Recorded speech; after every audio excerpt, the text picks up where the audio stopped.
E kif issa fir-Renju Unit bdiet uffiċjalment it-tellieqa għall-elezzjoni ġenerali bikrija fit-12 ta' Diċembru, il-Prim Ministru Boris Johnson u l-mexxej tal-Partit Laburista Jeremy Corbyn spiċċaw f'battibek dwar is-Servizz tas-Saħħa Nazzjonali Ingliż l-NHS.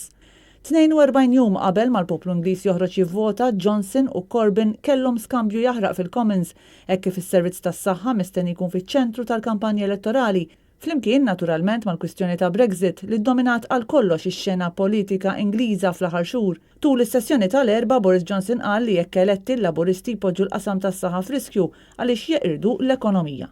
L-elettorat qal il-Prim Ministru Ingliż irid jażel bejn il-politika tal-protesti tal-Labour u l-politika tal-leadership tal-Konservattivi.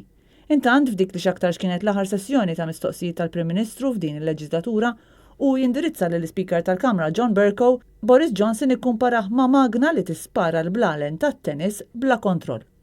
Peppering every part of the chamber with your own thoughts and opinions, like some tennis ball machine, some uncontrollable tennis ball machine, Mr. Speaker.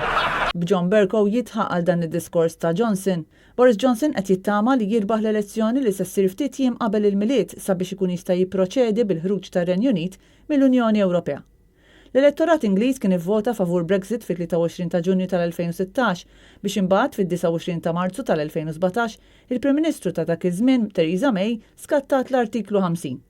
Id-data oriġinali għal ħruġ tar-Renju Unit mill-Unjoni Ewropea kienet id-29 ta' Marzu ta' din is-sena, iżda sa minn dakinhar kienu diversi l-estensjonijiet biex issa r-Renju Unit ingħata sal-31 ta' Jannar tas-sena d-dieħla biex joħroġ mill-Blokk Ewropew.